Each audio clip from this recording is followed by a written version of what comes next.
Welcome to Kaylee's World. Hey guys, welcome back to my channel. First, I just want to say thank you for all the love and support that you have been giving me on this journey. I really appreciate it. If this is your first time watching my video, welcome, welcome, welcome. I hope you find it very informative. Before I proceed, please remember to like, comment, share, and subscribe.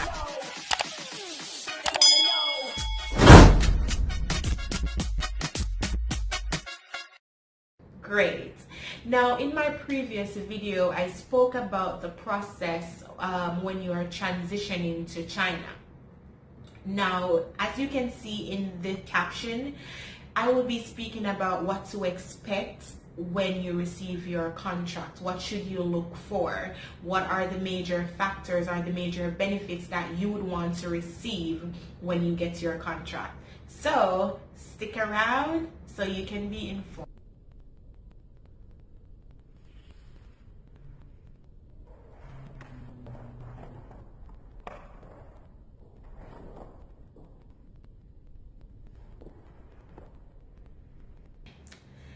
Now let's get into it.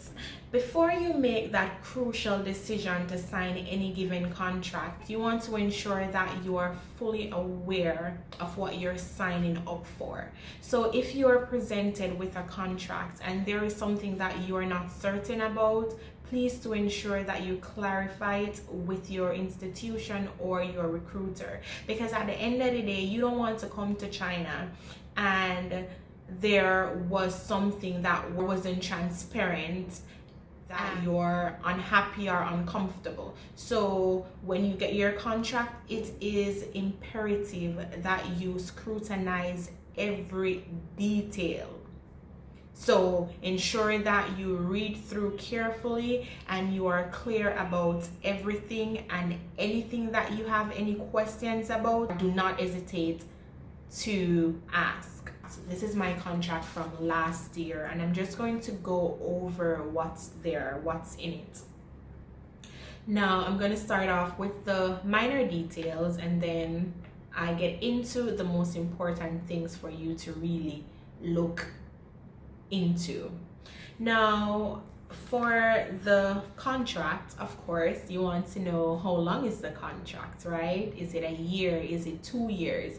Because if it is that you just want to commit to 1 year, you definitely need to ensure that the contract says 1 year, or if it's 2 years, or whatever duration it is or you want it to be.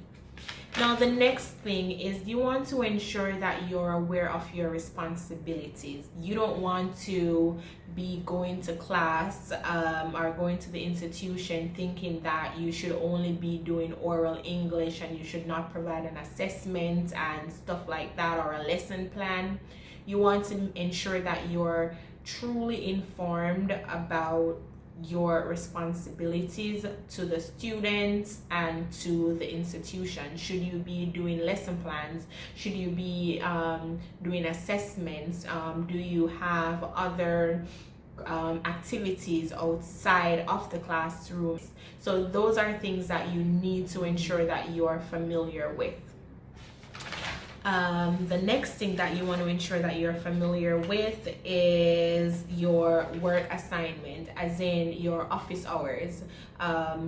We're all expected to do 40 hours. It's a possibility based on your school that they may not require you to do all full 40. The 40 will be split in the sense where you have, let's say you have 20 lessons or 20 sessions in the classroom, then the next 20 will be in your office, whether you're using that time to prepare your lesson plans, marking assessments, or whatever other activities you have to do. You can use that time to do it, and that's your office hours. Okay, for some institutions, they don't require office hours. So let's say you have 20 lessons per week.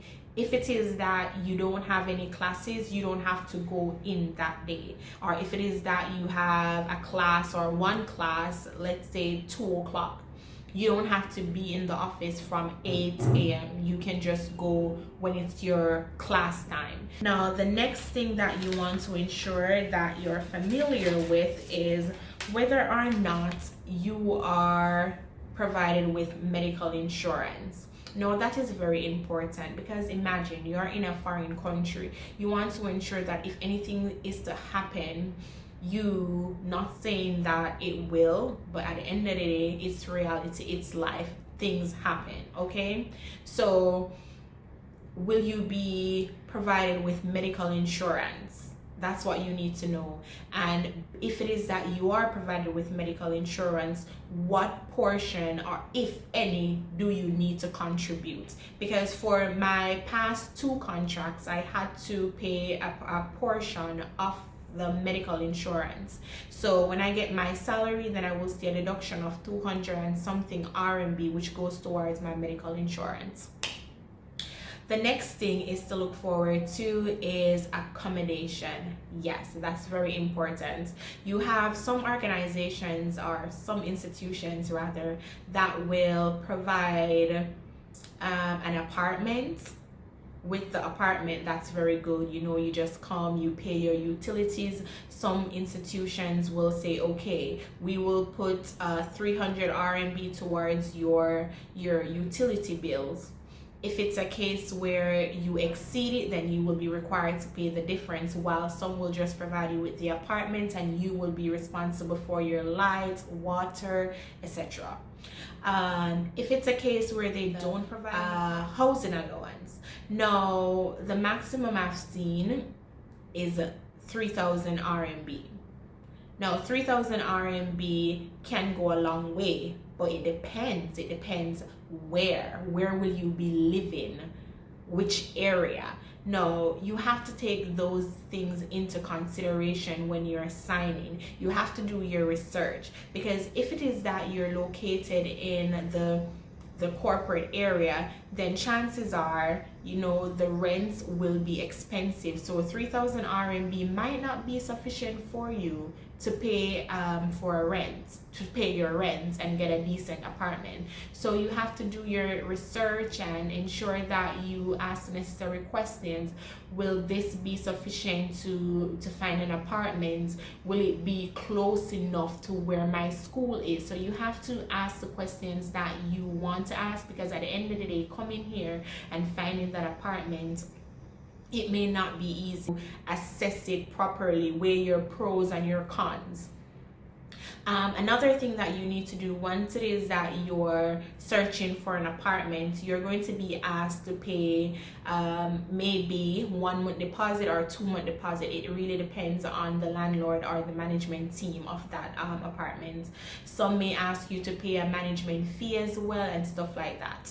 So those are things that you need to take into consideration before you put your signature on that line, okay?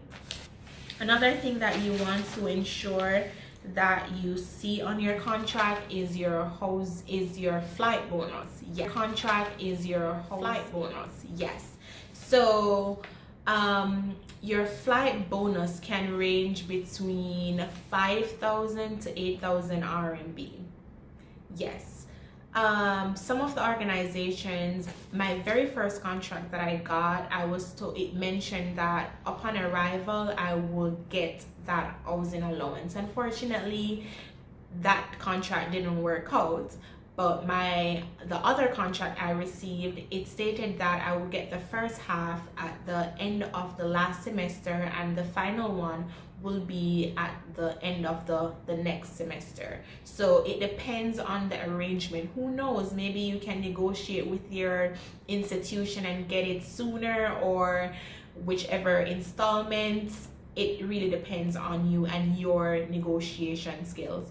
Other contracts will probably give it to you at the end of your contract. So if you have a 10-month if you have 10 months, then you will get it at the end of that period.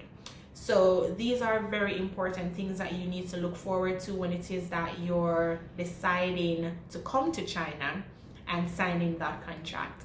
In my next video, I will be talking about or getting in details about the salary. So check out my next video. Thank you for watching.